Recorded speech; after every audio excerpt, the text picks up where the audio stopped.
Você já assistiu O Exorcismo de Emily Rose? Olha, esse filme é um terror. Literalmente. Caso você ainda não tenha visto, talvez seja na hora. E caso já, talvez esse vídeo te faça querer ver uma segunda vez. E não se esqueça de nos ajudar deixando seu like, compartilhando, inscreva-se para acompanhar nossos vídeos e ativa o sininho.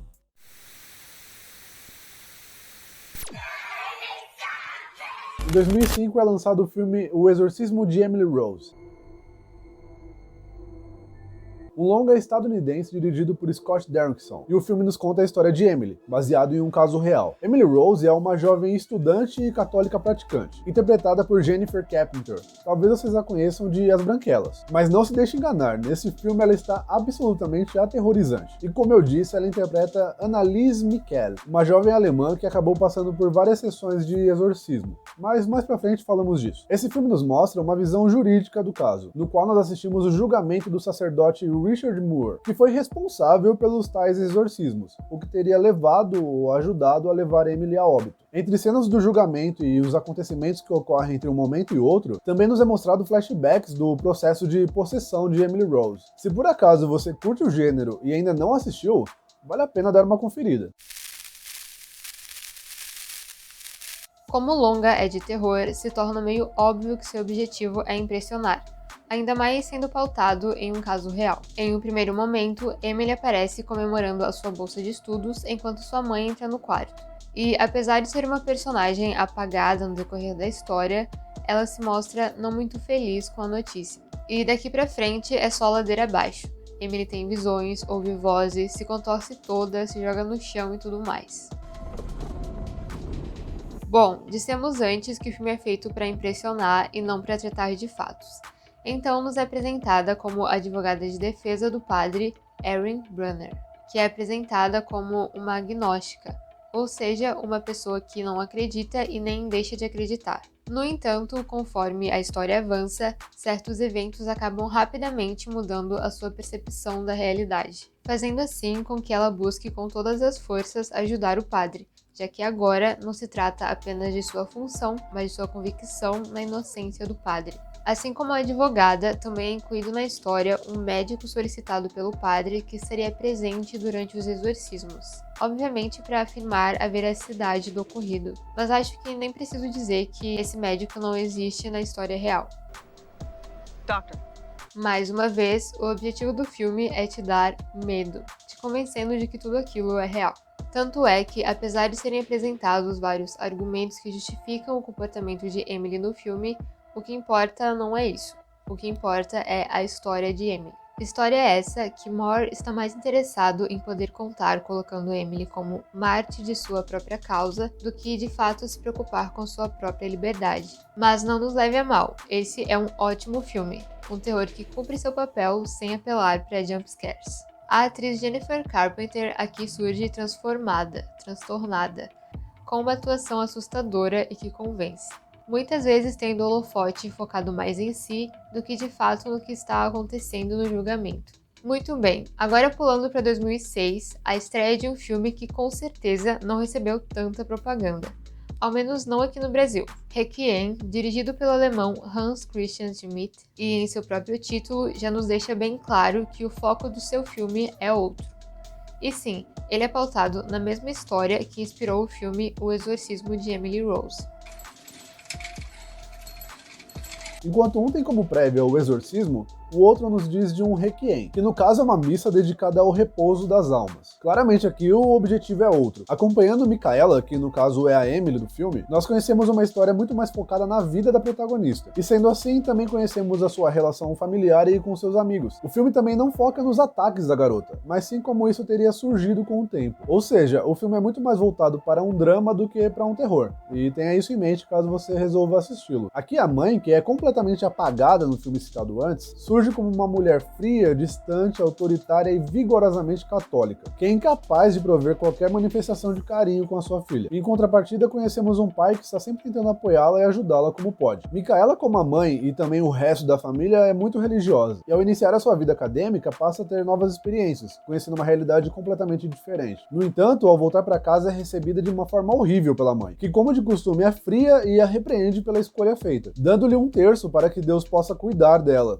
Mas vamos segurar um pouco aqui. Assim como nos diagnósticos que aparecem no filme O Exorcismo de Emily Rose, aqui a personagem também é apresentada como tendo conhecimento de sofrer de epilepsia, de acordo com os diagnósticos da época, por volta dos anos 70. Diagnóstico esse que também é motivo para que sua mãe a repreenda diante de suas escolhas, e também é um diagnóstico de esquizofrenia, o que talvez justifique as suas visões e ouvir vozes, mas enfim. Voltando ao terço, que como dito foi dado pela sua mãe não, pela mãe dela. No dia seguinte, ao derrubá-lo no chão, é mostrado um pequeno ataque da personagem, que ao derrubar o terço no chão e tentar pegá-lo, se vê impossibilitado de conseguir. No decorrer da história, Micaela conhece um rapaz, Stephen, e acaba se tornando próxima dele, curtindo umas festinhas e dançando com ele, o que talvez seja um ato muito errado diante das perspectivas de seus pecados, e em seguida ela tem um novo ataque. Conforme a história avança, nós descobrimos 3 coisas. Uma delas é que esses ataques distanciam Micaela da religião tão prezada pela sua mãe, já que os demônios a impedem de rezar, e isso acaba por convencê-la que rezar é uma perda de tempo. 2. Ela não acredita nos diagnósticos, tampouco no tratamento,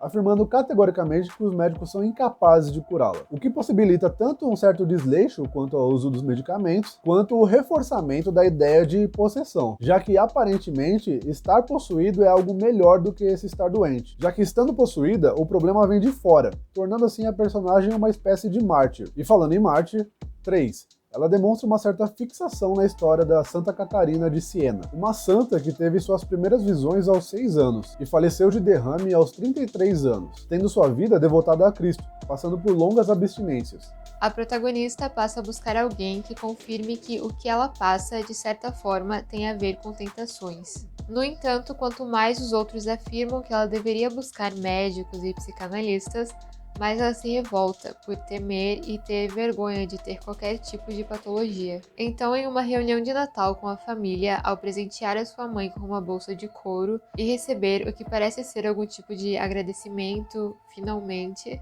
logo se desfaz ao descobrir que sua mãe jogou as suas roupas novas no lixo, por achar que elas não lhe caíam bem ou vai lá saber o real motivo. A questão é que rola uma discussão feia entre as duas e em seguida a família vai até a missa. O que não dura muito, pois Micaela não consegue fingir que está tudo bem e corre de lá. E adivinha? Isso mesmo, ela tem outro ataque. Acho que já ficou bem claro aqui que a relação problemática dela com a mãe, mas não só isso, também a dinâmica familiar desse filme se torna uma bomba relógio para os sintomas da personagem se manifestarem cada vez mais. Sobre os filmes, vamos ficar por aqui, e caso você também não tenha assistido esse último, dê uma chance. É uma vibe completamente diferente do primeiro, mas também tem seus créditos. Anneliese Michael, a verdadeira garota que daria início aos filmes apresentados, nascida em 21 de setembro de 1952, na cidade de Leipzig, Alemanha, tinha de fato pais muito religiosos que obviamente a introduziram desde cedo na educação católica, e frequentava a missa ao menos 2 vezes por semana.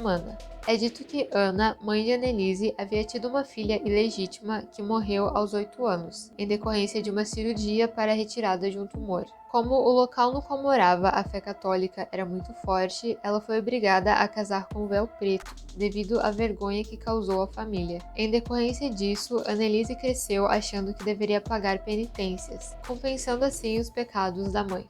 Aos 16 anos, após sofrer uma convulsão, ela passa a ser diagnosticada com epilepsia. Em seguida, também começou a ouvir vozes enquanto fazia suas orações. Ouvir vozes que diziam que ela iria para o inferno e que estava condenada. E após passar 1 ano internada, sendo assim mantida longe da igreja, também desenvolveu uma forte depressão, considerando inclusive a possibilidade de suicídio. Ela também rompeu os ligamentos do joelho, já que tinha o hábito de ajoelhar 600 vezes por dia, ficando após o ocorrido por 2 dias latindo como um cão. Também rasgava as próprias roupas, comia insetos, bebia a própria urina, tinha aversão a símbolos e objetos religiosos e etc. E eu não sei até que ponto isso é verdade, mas essa história dela latindo por 2 dias sem ninguém tomar uma providência é bizarra. Annalise, em um certo momento, depois de todos esses eventos, passou a acreditar que seu problema não era mental, mas espiritual, e que precisava, na verdade, de um exorcismo, ideia a qual também foi abraçada pelos seus pais. E após algumas tentativas, conseguiram a permissão para efetuar o tal exorcismo. Foram no total 67 sessões. Durante esses rituais de exorcismo, os medicamentos foram abandonados. Medicamentos apontados como não fazendo efeito. E adivinha só, o estado de Annalise piorou. Ela não comia e dizia estar sendo possuída por 5 ou 6 espíritos diferentes, dependendo da fonte que se busca, tendo em comum Lúcifer, Caim, Judas, Nero e Hitler, e como variante Fleischmann, um padre excomungado no século XVI. Bem conveniente. Independente disso, as sessões também foram gravadas, e você consegue achá-las com uma rápida pesquisa, inclusive legendadas. E nela você pode ouvir a garota gritar, xingar, rosnar e misturar discursos sem sentidos em nome dos demônios, que se juntam a discursos obviamente em prol da fé católica. Em 1º de julho de 1976, Annalise vem a óbito, com apenas 23 anos, pesando pouco menos de 30 quilos, após contrair uma pneumonia. Em 2005, sua mãe deu uma entrevista dizendo não se arrepender de sua escolha. Em uma entrevista para o The Telegraph, ela afirmou: "Sei que fizemos a coisa certa porque vi o sinal de Cristo em suas mãos. Ela carregava estigmas e isso era um sinal de Deus de que deveríamos exorcizar os demônios. Ela morreu para salvar outras almas perdidas e para expiar seus pecados." Enfim, claramente é uma história bem triste e poderíamos aqui abordar a esquizofrenia e seus sintomas positivos, que, diferente dos negativos, que são caracterizados pela perda de certas funções psíquicas e pelo empobrecimento da vida afetiva, social e cognitiva, são manifestações novas do processo esquizofrênico, como alucinações auditivas, que são as mais comuns, mas também visuais, táteis, gustativas, também ideias e percepções delirantes, etc. Mas não vamos. Também poderíamos abordar a depressão psicótica, na qual, associados aos sintomas depressivos, ocorrem um ou mais sintomas psicóticos, como o de ruína, culpa. Também podem ocorrer alucinações com conteúdos depressivos, como vozes dizendo "você não presta", mas também não vamos. Dentre tantas escolhas, achamos de bom grado abordar a histeria, mais precisamente a conversão histérica. O maior motivo seria a falta de eficiência do tratamento medicamentoso apontado por Annalise. Como não temos vias para saber se ela de fato levava o tratamento a sério, fazendo uso correto dos medicamentos, já que muitos pacientes que fazem uso de medicamentos psicotrópicos acabam por abandoná-los, ou ao se sentirem melhores, ou antes mesmo que eles façam efeito, causando assim a sua piora, já que não necessariamente você tomará o medicamento hoje e amanhã estará melhor. Enfim. A conversão de conflitos psíquicos inconscientes, que seriam desejos e temores inaceitáveis para a pessoa, voltados para o corpo. Ou seja, existe um salto de um plano psíquico para sintomas corporais, sendo então possível haver anestesias de partes do corpo ou hiperestesia, perda do olfato, da visão, da audição, fraqueza, paralisia, contratura, movimentos anormais, rouquidão psicogênica, perda total da voz, ataques semelhantes a convulsões epiléticas. E através da leitura de casos registrados no Hospital de Salpêtrière, na França, é possível também saber de relatos de alucinações visuais e auditivas. E caso tudo isso lhe pareça remeter ao caso citado anteriormente, leremos uma versão resumida sobre contratura, para que possamos ilustrar ainda mais. De repente, o pescoço se torcia, e com tal violência que o queixo ultrapassava o ombro e se juntava à omoplata. O corpo inteiro enrijecia, os braços ficam duros e é comum se aproximarem um do outro numa linha mediana do corpo, unindo assim os pulsos pela face dorsal. Para quem ficar interessado, ele está descrito na íntegra na descrição do vídeo, juntos com fontes e com referências que sempre deixamos para vocês. O objetivo aqui não é explicar detalhe por detalhe, tampouco oferecer um diagnóstico do caso. Não é dar a entender qualquer coisa, mas sim instigar a curiosidade sobre o filme, para pensar na histeria ou para pensar na vida. Acredito que o que importa é, saúde mental é algo sério, seja lá o que for. E não importa o quão grande a sua fé seja, continue tendo fé, mas busque ajuda de profissionais. Triste saber que as últimas palavras de Annalise para sua mãe antes de morrer foram: "Estou com medo." E lendo sobre Catarina de Siena, a santa citada no vídeo, eu descobri outra coisa triste. Com seus 16 anos, ao ser pressionada pelos pais para se casar, ela inicia um duro jejum e corta seus cabelos como forma de protesto. Nós falamos mais sobre isso no vídeo do Marquês de Sade. Você já deu uma conferida lá? Se ainda não, dá uma olhada que eu sei que você vai gostar. The devil in the flesh. Mas e aí, você já assistiu o filme? Conta aí pra gente quais foram as suas experiências. Bora conversar. Não se esquece de se inscrever e compartilhar.